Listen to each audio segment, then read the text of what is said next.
So how you can enter the Web3 world, right? Uh, by the way, I am specifically talking about developers here, but Web3 world is not just for developers. So if you're a writer, go for it, right? Make good content because Web3 still needs a better narrative than just tokens or DeFi, right? Web3 is much more than that. If you're a designer, go out and design some pretty cool UI because the UI of Web3 currently really sucks. I mean, you have to install MetaMask, then deal with addresses, then transfer tokens. So it's really a hectic process. My dad won't use Web3 products or any of the dApp that I have built because he is not going to like that UI. Although he is tech savvy, but he won't like Web3 UI. It's pretty messed up right now. So if you're a UI developer or if you are someone who is good with designs, Web3 is waiting for you. And if you are a developer, obviously, then this is for you. So this is just a couple of slides for how you can begin your journey in Web3. Uh, I like to start with the step 0 because I don't recommend anyone to start smart contract development directly. That's a completely bad advice. If anyone tells you you can start code Solidity right away, don't listen to it because you won't understand the significance of Web3 unless you understand what Web2 has to offer, unless you understand the limitations of Web2. So basic idea about computer science, basic idea about web APIs, how they operate, server, client, and maybe some JavaScript code as well will help you to get started, right? So step 0, start from scratch. And scratch, I don't mean the scratch of blockchain, but actually computer science fundamentals. Start from the very basics. It might take time. Don't worry, there is a lot of FOMO, but you will eventually get there. And when you get there, you will be a good developer with a very high salary, hopefully. So step 0 is start from scratch. Don't worry about the FOMO. If you're already there, if you're already a Web2 developer, just move to step 1, which is start with the blockchain and Ethereum basics. I mentioned Ethereum, although there are a lot of different blockchains that you can go to. I still think Ethereum is the one that is the most effective one so far. Um, Due to a lot of reasons, due to EVM compatibility, due to the way it has been time tested so far.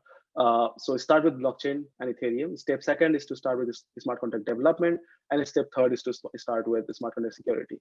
What exactly do you learn in the basics phase, in the step 1 phase, right? So learn about the basics of blockchain. Once you're done with it, I mean, basics is not really that hard. You can just read about a couple of blogs, read some books, and you understand that. But then switch back to Ethereum and understand how Ethereum works in general. What is EVM? How EVM actually processes transactions in smart contracts? What are wallets? What are the 2 different type of accounts? So your account on MetaMask is also an address, but a contract is also an address. How are the 2 different, right? What exactly is gas? What exactly are Ethereum clients, nodes, in Infura infrastructure? Uh, Maybe you should also understand how Etherscan normally works and how you should read transactions. Once you're done with the basics, it's time for you to level up. It's time for you to understand smart contracts in general. You understand the basics with smart contracts. You don't necessarily have to work on Solidity. There are other options as well, but then so far Solidity is the most popular one. So chances are you will start with that. It's important to understand the whole life cycle of a smart contract as well. Uh, from the moment you start developing, then it gets compiled, then it gets deployed, then it gets executed. If you understand the entire flow of how it's done, that will already make you a very rare smart contract developer because most of us don't understand how it works, right? I'm writing a blog on this, so that might also be helpful. Uh, then you understand or pick up a particular language, Solidity. You understand Solidity, how it works. You understand the basic syntax. If you're already coming from Web2, chances are you already know some of the languages.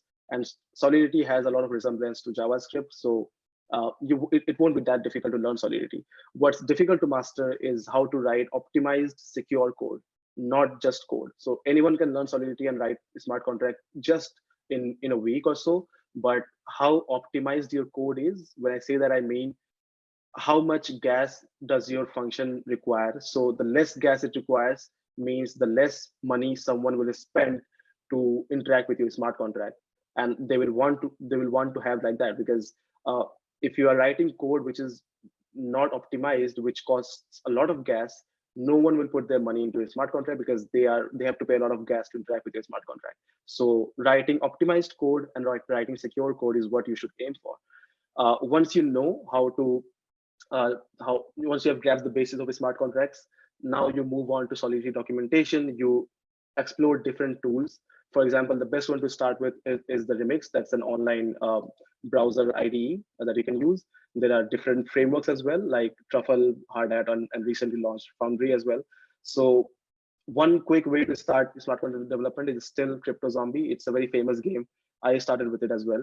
Um, but don't stop there. So once you start developing smart contracts, uh, I mean, you'll get a lot of dopamine hit because you are now able to write smart contracts, immutable code, storing money. That all sounds good, but you won't get a job unless you really understand or you really raise the bar by understanding different token standards, upgradable contracts, and most importantly, DeFi.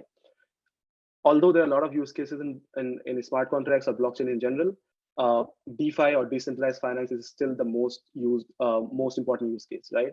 So unless you really understand how tokens work, how 721 token and how NFTs work, for example, how smart contracts can be upgraded as well, uh, it's very hard for you to get a job because then you won't stand out. Writing simple Solidity code won't help, right?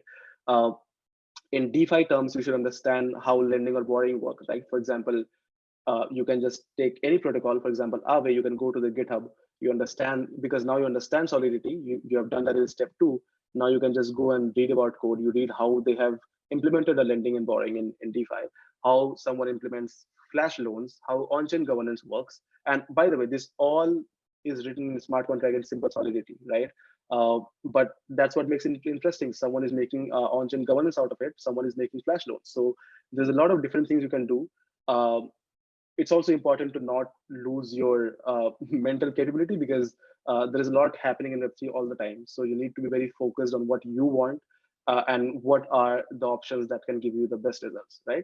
So, but I would definitely recommend raising the bar. Don't stop after you learn Solidity. Go for ERC20 tokens, understand token standards, understand what ERCs are in the first place, right? Understand the important projects. So for example, if you have seen Uniswap code, that's the best Solidity code written so far. One of the best ones, right? So understand how to write optimized code using examples from best protocols. So once you have learned the development of smart contract, once you have learned this ERC20 tokens and upgradable smart contracts, and you also know the DeFi protocols, it's time for you to understand security as well. Uh, this is where it gets a bit tricky because you can either choose to have a career in security, which is basically just dive in completely deep, forget everything else, and start finding bugs.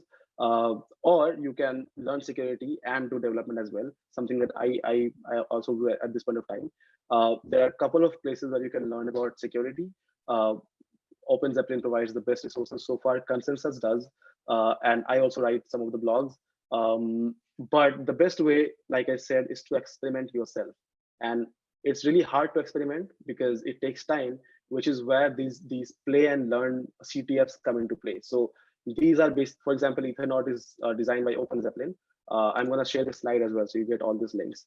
So Ethernaut, for example, is designed by OpenZeppelin, which allows you to uh, play a game where you attack smart contracts, where you write code that can attack smart contracts. So this is what I'm talking about. Unless you are experimenting with smart contracts, you don't really get to know. You have to get your hands dirty to understand it completely effectively, right? So yeah, you start learning smart contract security through these resources, and then you go on and play these games, these CTF challenges, which will eventually make all your learnings from the blogs and articles and YouTube content. Plus, you are getting your hands dirty, and together it will form a strong mental model of how to deal with smart contracts, right? Couple of security tools as well. So Slither, Ekinda, Mithril for analysis, and there is Surya as well that you can use. So these tools, it doesn't matter if you are a security person or a developer, both of those people should understand these tools and how to use them. So yeah, that's also something I would recommend. Uh, at the end, I think Spider-Man is almost everyone's favorite movie. So I like to end this by saying that with great power comes great responsibility, because when you are writing code in smart contract, you are eventually writing a piece of code that will eventually deal with a lot of money, and people will stake their money on your contract. And to be able to write code that stores money is great power, right? But with that power comes responsibility for you to write optimized and secure code so that those funds are pretty much secure all the time. There is no chances of bugs, and that's what makes you a good smart contract developer. So yeah, that's pretty much it. That's my time, I think. Over to you.